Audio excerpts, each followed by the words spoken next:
Të dashur shqiptar, historia e Shqipërisë është historia e luftës së yjeve. Është një roman fantastiko-shkencor.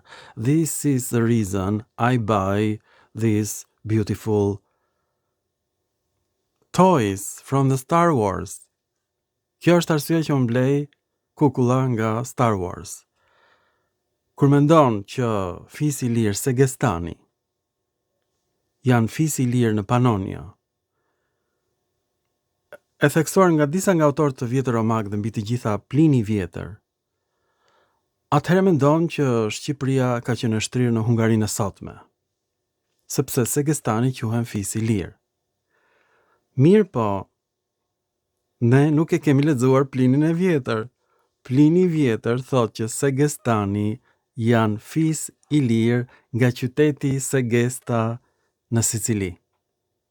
Në fakt, një fis tjetër i madh i lirë është fisi i lirë Sekuli ose Sekuliotes në gjuhën greke.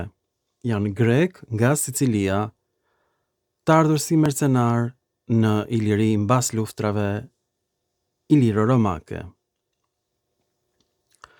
Ne nuk e dim kush ishte popullsia autoktone e Ilirisë. Fiset ilire që përmendin autorët e lashtë, grek dhe romak, janë kolonistë romak në tokat ilire. Tani, teorikisht, i bie që Shqipëria të jetë e shtrirë në Panoni, që është Hungaria e sotme. E pra në Panoni kanë banuar Pajonët, dhe emri Pajon vjen nga greqishtja Apollo Paion, që të godet, që të shëron me goditje. Mirë po në gjuhën greke, të godasësh do thot të bësh dashuri. Me goditje, sepse ne nuk dim greqisht, dielli të shëronte duke të lënë shtatzën.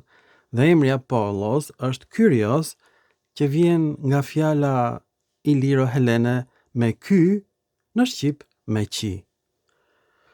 Kur i thua një greku Kyrie, në fakt ti i thua ti Kyrie në shqip.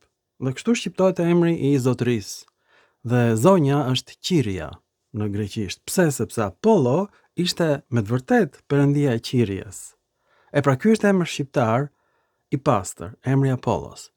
Ndërsa emri Paion do të thotë gjithashtu Qirie, por në gjuhën greke do të thotë ta godasësh dikë dhe ta lësh shtatzën. Kështu dielli të shëronte, të dashur shqiptar. Apolloja kështu të shëronte, ishte një djalë i bukur që të linte shtatzën me flokë të gjatë, rrezet e diellit. Ishte kaq i bukur sa që arkeologët shqiptar dhe arkeologët italian mendonin që koka e Apollos me flokë të gjatë, e cila ishte prerë nga kristianët ortodoks, nga statuja e Apollos, këto koka të ndryshme, kjo ishte koka e një burri, e një djali të ri të shëndetshëm që të lë shtatzën, të dashur shqiptar. Pra, përfundimisht, fisi i lirë Segestani, këto janë kolon mercenar nga Sicilia për në Panoni. Panonia ka emrin e Apollos që të godet, që të shëron nëpërmjet Qirjes, të dashur shqiptar, dhe ky është titulli i Apollos, edhe sot e kësaj dite. Pra, një fis tjetër i lirë, siç e përmenda, ishte Sikuliotes, është krijuar një lloj si emri i shqiptarëve në Greqi Suliotes, në krahinën e Sulit, me përpashtesën greke Otes. Pra Suliotes është emër femëror, emër përkëdhelës në greqisht. Banorët e Sulit, që grekët sot i thonë kako Suli, do të thotë Suli kak ose Suli i keq, ja them me gjithë mend. Grekët nuk janë në rregull nga mënt e kokës. Pra, shqiptarët dhe grekët kanë origjinë të përbashkët. Ne jemi vëllezër, por nuk ka patur ndonjëherë fis i lirë shqiptar në Panoni. Merrni frymthell. Këta janë kolonistë romak nga Sicilia. Këtë thot Plini i Vjetër. Nga qyteti Segesta. Tani, Homeri thot që fisi Segestani vjen nga Egestoi. Ishte një nga mbrojtësit e Trojës. Në fakt, emri i Sicilisë vërtet vjen nga Azia e vogël, atje sicilianët quheshin Kikilia, ishin prygas, ishin kelt, dhe në gjuhën kelte, Seges do të thot fitore. Pra është fjalë kelte. Nuk është fjalë shqipe, nuk ka kuptim në shqip. Pra këto ishin fise kelte dhe të përzira me grek në Sicili. Por sicilianët nuk janë grek. Ka patur koloni greke në Sicili, kjo është e vërtet. Pra, Sikuliotes, fisi Ilir Gjoja janë kolon nga Sicilia, mercenar, po ashtu edhe Segestani, fisi Ilir, janë kolon në Panoni nga Sicilia. Po çka ka ndodhur?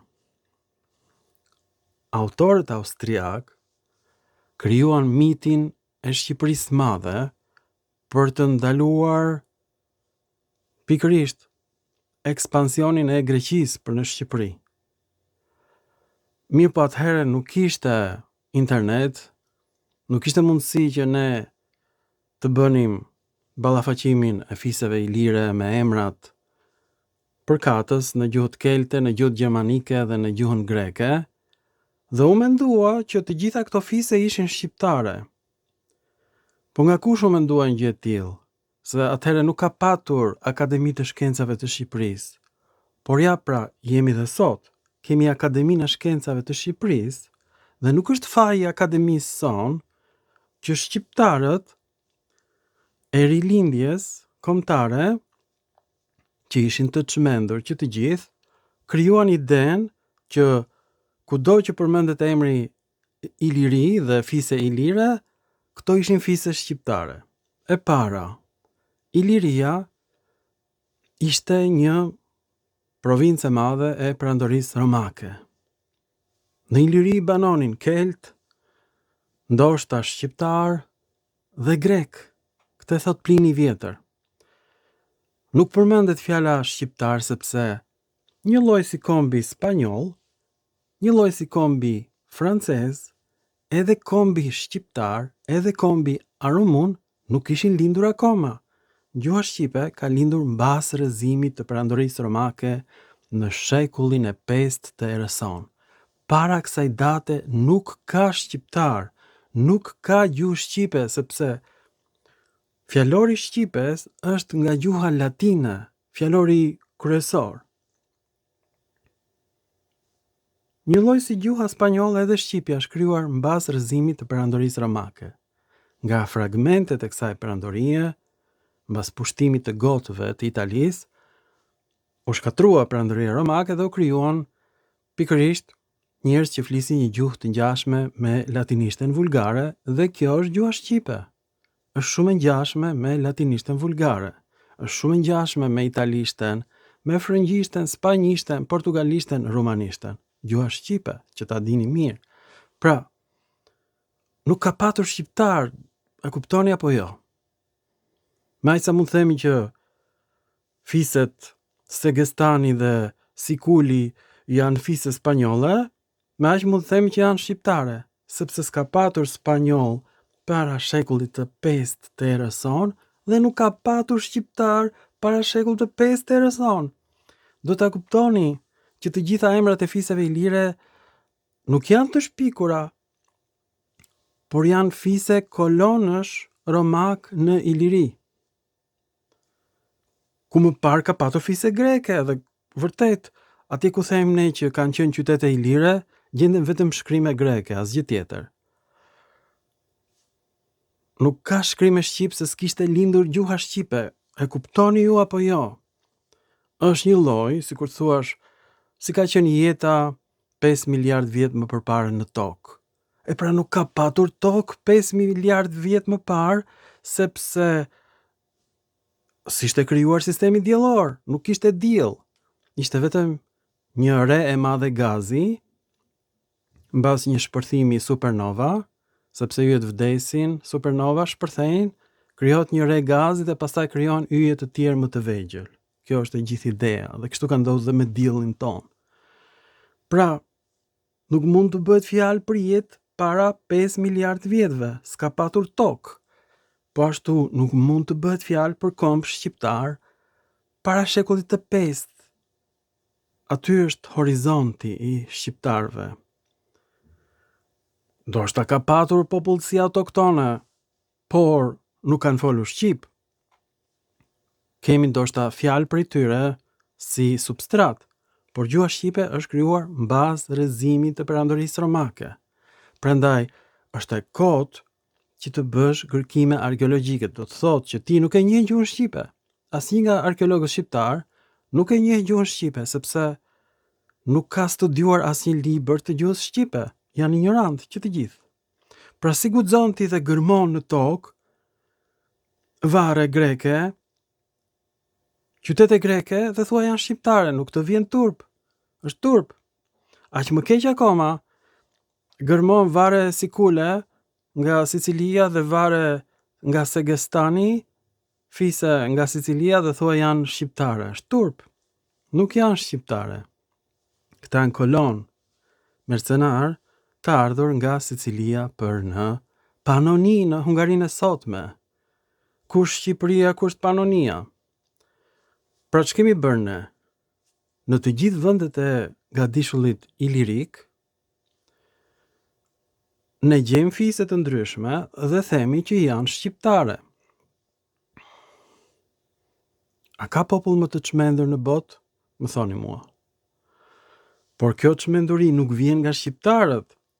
Që ta dini ju, në universitetet më të mira të botës, thuhet që këto janë popullsi para shqiptare. Do të thënë janë marrosur të gjithë. Pse? Po kush e njeh gjuhën shqipe, kush e ka studiuar? Asnjë njeri nga këta studiues, se ka iden.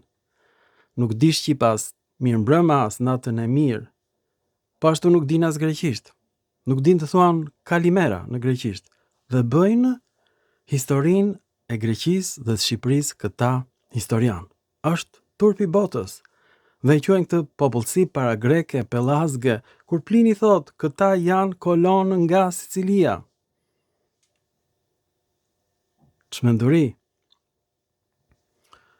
Pra, sot mësuam se nuk ekziston asnjë fis i lirë shqiptar. Nuk ka, mos kërkoni. Është çmenduri. Të thuash që fiset i lirë janë shqiptare sepse s'kishte lindur gjuha shqipe. Prandaj, historia e Shqipërisë është lufta e yjeve. Janë derdhur lumenj gjaku kot. Kemi dëshmor për Shqipërinë e madhe. Është një çmenduri, një marrëzi sepse nuk po menaxhojmë dot Shqipërinë e vogël, nuk po e mbajmë dot. I vjen Shqipërisë e vogël e ramjalt, nuk arrim dot të djegim plerat tona dhe ne kemi krijuar qytetërimin e lashtë europian. Merrni me mend se sa të çmendur jemi, por kjo çmenduri nuk është shqiptare, përsëris.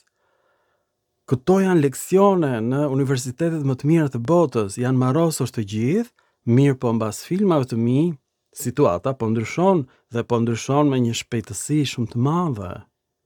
Vetëm shqiptarët nuk po zgjohen. Të gjithë ata që shikojnë filmat e mi janë të tmerruar. Që është ky popull që kërkon toka dhe territore me emra fisesh italiane, që kanë ardhur nga Italia dhe nga Sicilia. Është idiotizëm komplet. Prandaj, merrni frymthell, kujdesuni për atë dheun tuaj, blini disa pushk të mbroni kufirin me Greqinë, sepse po na e merr Greqia të gjithë Shqipërinë. Tani, në shekullin e 21 dhe pa luftë. Kjo është gjë më e bukur. Mbroni Shqipërinë. Ç'pun keni ju me Ilirinë? S'keni asnjë lloj lidhje fare. Mbroni atë dheun tuaj, ju a kam thënë në çdo film.